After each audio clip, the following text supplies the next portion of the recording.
Imperial Beach, where it all started for him.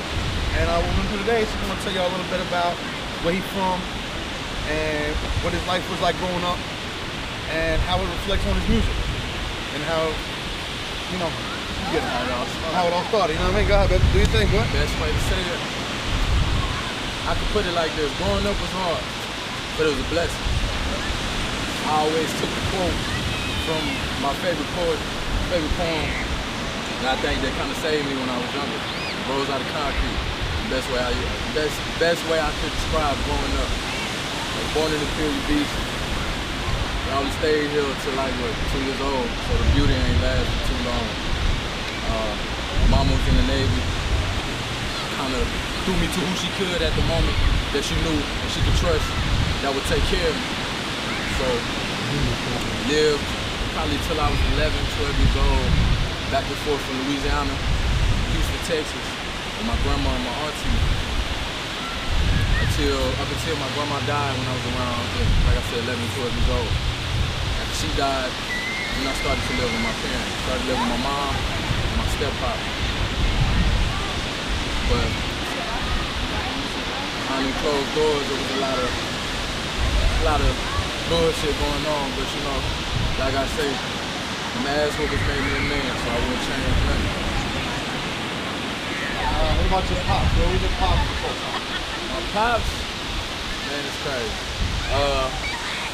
My pops was trying to find me. My pops was doing everything he could to get to me, you know, but it was portrayed to me in a different way. It was told, you know, nobody really gave a damn. It was told that the person that I gotta look in the mirror and see every day, that I'm a reflection of, don't want to fuck with me. I don't want nothing to do with me.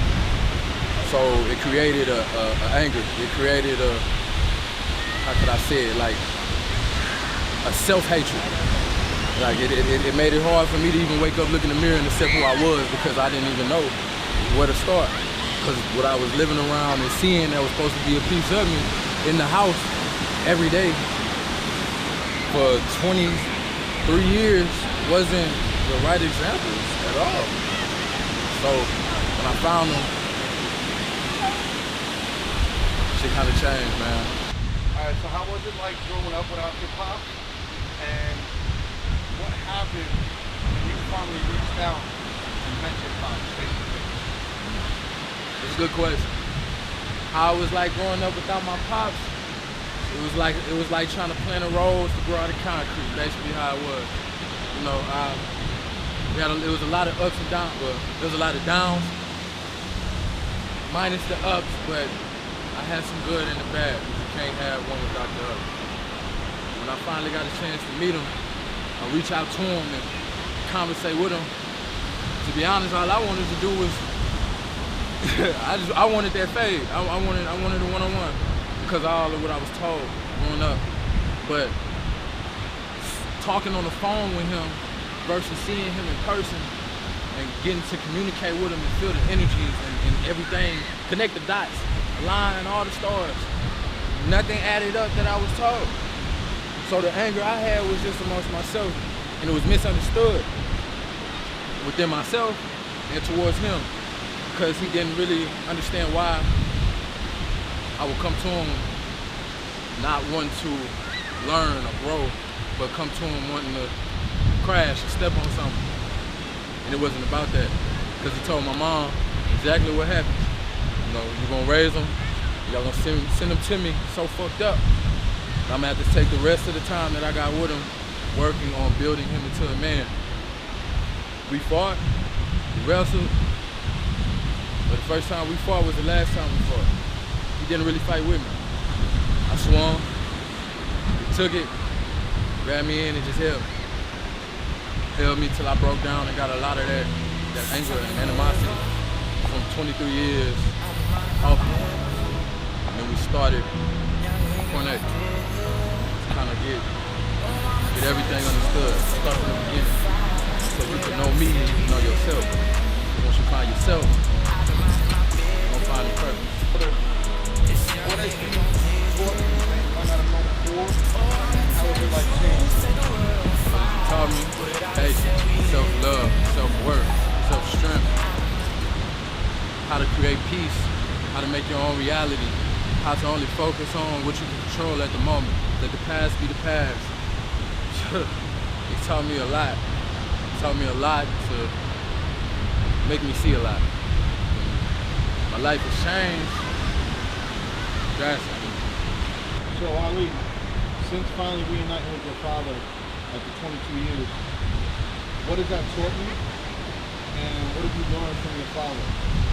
I learned that meeting him, seeing him, getting the story from his side or just all around, I learned that not only one, there's two sides to every story, but two, you can only believe what you see with your own eyes, not what you hear. He taught me patience, he taught me self-love, he taught me self-worth, he taught me how to create my own reality out of nothing, make something out of nothing. He taught me to find the real beauties in a lot of the lessons and the pain that a person may have to deal with going through life. It's all growth. It's positives and everything. Don't just focus on the bad. And how has this changed your life so far?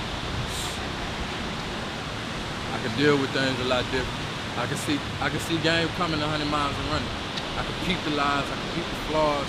I can distance myself from things that's toxic. I can, like they say, patience is everything. Knowledge is a virtue. So once you find patience and self-love and self-worth, you know what you deserve, you know your purpose, you know where you're trying to get, you know what you don't need to put up with, you know what's not good for you, you know what's good for you, you know what you need to do. You can see blessings when they come to you, because like somebody told me when I was younger, if you too focused on other shit, negatives and everything going on around you, you be too blind to see the blessings that's getting sent to you, because they not put in our face in a form to where we can realize it and what it is at the moment. You gotta take some time, you gotta be able to open up and trust yourself enough to know what's going on. So, to say the least, where I'm at now, just getting started. Just trying to live on. I've been minding my business. Young nigga gon' get hit. Oh, I'ma tell the truth, set the world on fire. Without it, said we live. So Ali, when did you first write your first rhyme, and what inspired you? I know there's a lot of passion in your music. Where does that come from? I wrote my first rhyme at, I want to say 13 years old. It was a friend I went to school with, middle school, that used to freestyle all the time. And nobody really liked what he was talking about. So he challenged me to like a battle. And I wasn't even rapping at this time, but when I got home that day, like the first song came on was Rakim, Microphone Fiend. So I had to sit down there and studying that song for like a good 6-8 hours. Yeah, I felt like I could be the next Microphone Fiend. You know what I'm saying? So went to school, battled, won that battle. After that, started recording on cassette tapes, selling the cassette tapes at school for like $1. Got my mom out with rent. I bought like a pack of 10 cassettes, freestyle over, hand them out of school, save up what I could, get moms what I could. So we had shit up under the tree for Christmas, etc., etc., etc. As far as the passion and everything I put into my music, it's therapy.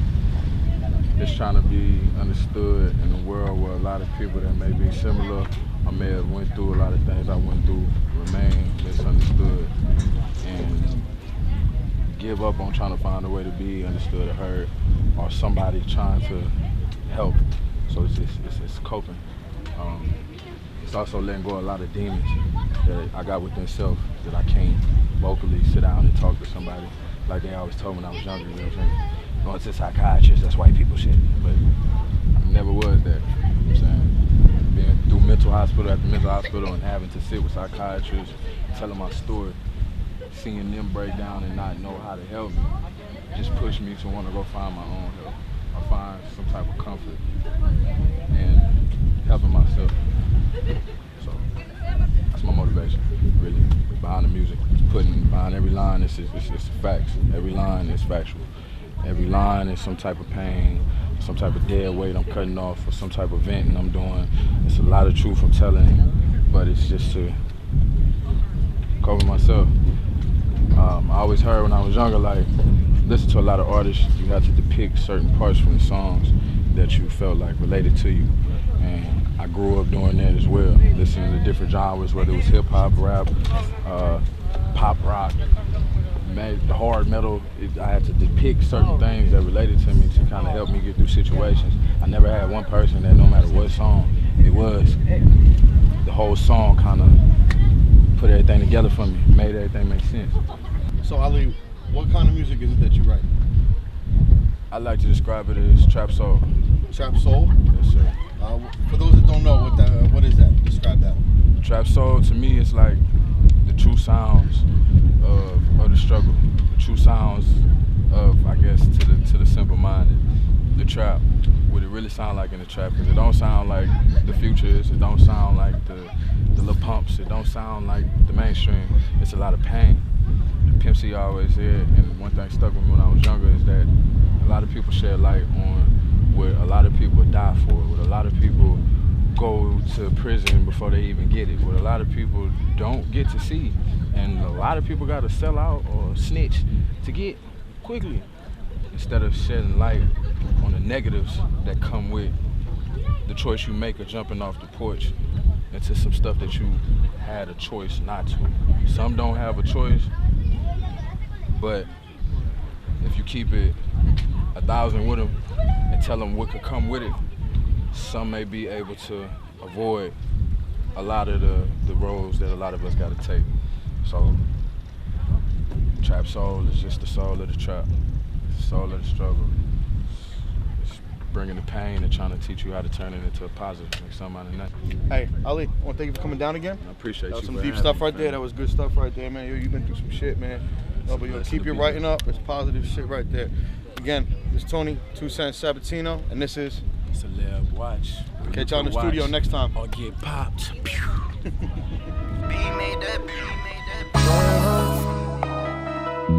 Just tryna live up. I've been minding my business. Young nigga gon' get hit. Oh, I'ma tell the truth, set the world on fire. With all this shit we living, I've been minding my business. Hey, what's going on? It's me, Tony 2 Cent Sabatino. I'm here with the one and only DJ Asiatic. He's down here in Imperial Beach, where it all started for him. He's gonna break it down for y'all, tell y'all a little bit about his life and where it all started from. Man, What do you think, baby? humble beginnings right here. Me and my queen, we actually moved here from Chicago when she first got into the military after basic training. We stayed in El Toro with her auntie. Shout out to Infmz. Boom, and then we moved here. She was stationed on Coronado. From here, we moved over to Holly, which is 1 block over. But the overall Imperial Beach, respect and peace. Humble beginnings of my DJing and everything, man. I started collecting vinyl and all that right here on this very street. You know what I'm saying? A lot of people don't know, but I paid my dues to this whole thing. Okay, but from here, we moved on up like the Jeffersons, and we moved over to Holly. Okay, we're gonna go there next. I'm gonna show y'all how it really got started. Man, I was doing all kind of things I had to do to get that vinyl and those turntables, man, because my passion is music. First passion is my child, my children, really. And after that, it's like music. You feel me? So my son actually was conceived here, and then we moved over to Holly. We spent a year there. Then from Holly, we went to 912 Elm Street. Boom. Infmz Ali. That's where the Rude Boys was born. You feel me? From there, it's a little, how could I say, the post office we used to drip through and throw passes, you feel me? On the grind. Sometimes you got to do it how you have to do it. You know what I'm saying? I'm not judging no one. We all got to eat. We all got to eat, you feel me? So however you getting it, just be safe. And then to come from that transition to something else where you're leaving. Just tryna live up. I've been minding my business. Young nigga gon' get hit. Oh, I'ma tell the truth. Let's get into where you transitioned from Hemlock over here around the corner to Holly and the conception of your son Ali. Man, a blessing, my son. We actually was staying over on Hemlock. The Queen got pregnant with my son, and then in between that 2-month period, we moved over here to Holly. Man, he was actually born right here in this corner apartment. I used to bring him out here. This was all grass. We used to sit out here on this blanket, man, and just let him be a baby. That was really like the beginning of me truly understanding what it is to have a child. And the love, unconditional love it is. Because when there's no one else there, it's that child. When he cried, you know what I'm saying, I have to be there to dry the tears. And then it works just the opposite. When we get old, our children are there for us to dry our tears as we probably getting ready to go out of here. So, I mean, this is like truly a humbling moment for me. This is where we started Baby Paul Record Pool and Promotions at. Pretty much collecting the vinyls, dealing with the different record labels, man. So I would collect that. Those were like my drugs, the vinyl, actually. I would get them and I could compare that to like shooting up or something, man, because I'd be so happy to see those doubles, to put on the turntables, man, and learn how to DJ, and the scratching, blending, everything that an official DJ does. After the birth of your son Ali, shortly thereafter, you and his mother had parted ways from each other. What was that like? And what happened when you guys finally reunited? What led up to that? How did you guys finally get each other back in each other's lives? Man, when his mother and him first left California, it was a real tough scenario for me, man. I was depressed a lot. So what I did, I learned how to take negative and turn it positive. If you're going through a negative situation in your life, then you use that to motivate yourself to do what it is that you like to do and that you're passionate about, and it turns out positive. I was actually in Akron, Ohio, laying down watching a basketball game and my phone rang, and it was from a number that I had never seen before. Normally I don't answer the phone. This time I answered the phone, and it was my son. After like a good 21 years of not seeing him, all I could do was cry. So we stayed on the phone for like a good hour and a half.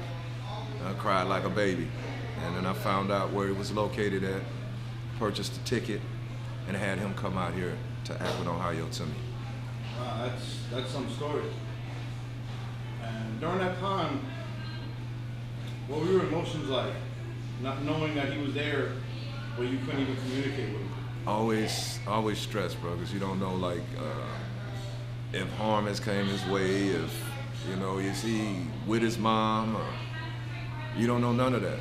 So, like, when you really are trying to break the chains of your father not being there, then that burden comes on you as a father. So, like, want to know the whereabouts of your children and how they're doing. After that conversation on the phone, when you guys finally met in person after 22 years, what happened? Man, it was a lot of emotions. Coming from my son, I understood his anger. I understand the feelings of what he was told about me. So it created a tough scenario, man. A tough scenario. After like me having to show him that all of the lies and the things that he was told, that I wasn't that type of man, then we were able to, how could I say it, come to a father and son relationship, really. But it was a time when we was wrestling.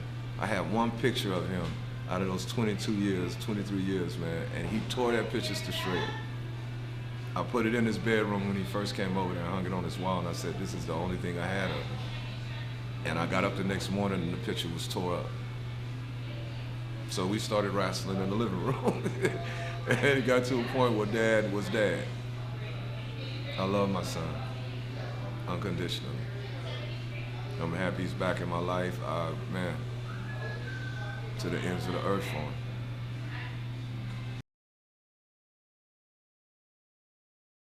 Both sides. People that's on the outside looking in, people that's on the inside looking out. I like that. That's what's up right there, man. That's up. So, So alright, so it's gonna be about that time where we're gonna do that freestyle. I know you ready. I know you ready for it, right? You gonna kill that shit? I know you're gonna kill that shit. And also, I got a special guest DJ. My homeboy came down for this. Do me a favor. You know what I mean? So we out here out there setting up right now. We can go out to the little studio and I don't know what beat he's gonna pick, but are you gonna eat that? You gonna eat it? You gonna eat it? Alright, let's go do this, family. Alright, baby. Alright, so next up, Infmz Ali right here gonna kick this dope ass freestyle. That shit better be on point, fam. You know you ain't gonna. I ain't gonna let you let that shit down either. I'm on the ass. All right, let's go do this shit, baby. Come on. Let's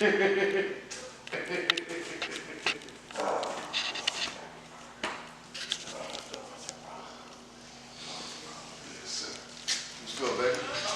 I said if I die tonight, then I ride with you. Chill by me, man. I was out here living my life trying to get a sin. Catch me on the corner, you gon' catch me, I'll spin again. No, I cannot pray to God, cause I might sin again. I need me $1 and a dime. Tryna pop the collar, I can't trip about your mind. Niggas born with respect the soul in my mind. And you can see the gold in my heart is so defined. I've been that, a young nigga talk small, but I've been strapped, I got the Glock by my side in case a nigga rapper. I know these niggas say they ride, but they been a rat. I cannot fuck with them, my thumb's been a thin attack. I need to get some money now. I need to check these niggas out here acting funny now. No, I ain't writing that, I'm all